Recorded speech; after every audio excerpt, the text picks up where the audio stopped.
glacier shape susceptibility to melting. A new NASA-funded study has identified which glaciers in West Greenland are most susceptible to thinning in the coming decades by analyzing how they're shaped. The research could help predict how much the Greenland ice sheet will contribute to future sea level rise in the next century, a number that currently ranges from inches to feet.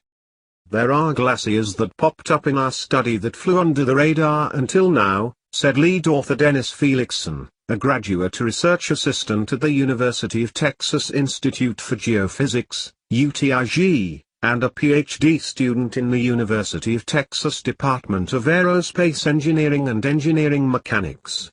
Felixson's study was published in Nature Geoscience on April 17, 2017.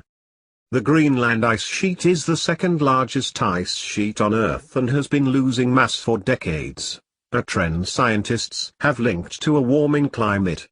However, the mass change experienced by individual coastal glaciers, which flow out from the ice sheet into the ocean, is highly variable. This makes predicting the impact on future sea level rise difficult. Of the 16 glaciers researchers investigated in West Greenland, the study found 4 that are the most susceptible to thinning: Rinkisbra, Umiamakoisbra, Jikabshavnisbra, and Sermexilidlek. Umiamakoisbra, Sermexilidlek and Jikabshavnisbra are already losing mass, with Jikabshavn being responsible for more than 81% of West Greenland's total mass loss over the past 30 years. Rink has remained stable since 1985, but through shape analysis researchers found that it could start to thin if its terminus, the front of the glacier exposed to ocean water, becomes unstable.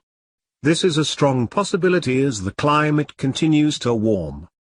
Not long ago we didn't even know how much ice Greenland was losing. Now we're getting down to the critical details that control its behavior, said Tom Wagner, director of NASA's CRIOSPH program, which sponsored the research.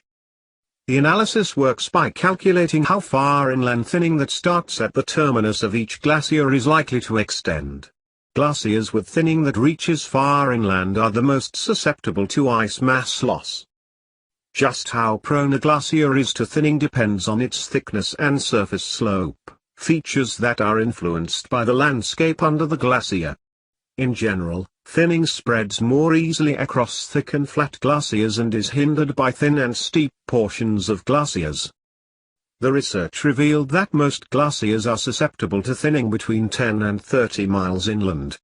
For Jikabshavn, however, the risk of thinning reaches over 150 miles inland, almost one-third of the way across the Greenland ice sheet. Jikabshavn is particularly vulnerable to thinning because it flows through a very deep trough that extends deep into the ice sheet interior, making the ice thick and the surface flat, Felixson said. Felixson said these calculations will help identify which areas of Greenland may be most susceptible to melting and thus contribute most to future sea level rise. However, while the method can point out vulnerable areas, it can't predict how much mass loss is likely to occur. A glacier ends at open water, mountains in distance. Banner image, terminus of Kangerlugsuupsermaswa Glacier in West Greenland. Credit, Dennis Felixson, University of Texas. Still, knowing which glaciers are the most at risk can help scientists allocate limited resources, said co-author Timothy Bartholomews, an assistant professor at the University of Idaho. The approach we demonstrate here allows us to identify which outlet glaciers are not yet changing rapidly, but might, Bartholomews said.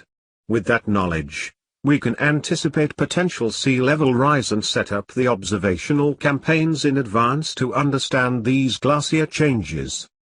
Among other sources of data, Felixson and his team used a bedrock topography map created with data from NASA's Ocean Melting Greenland project to determine the thickness of the ice and a digital elevation model from the Greenland Ice Mapping Project, which uses measurements from the Japanese-provided Advanced Spaceborne Thermal Emission and Reflection Radiometer (ASTER) instrument on NASA's Terra satellite, to separate glacier catchments.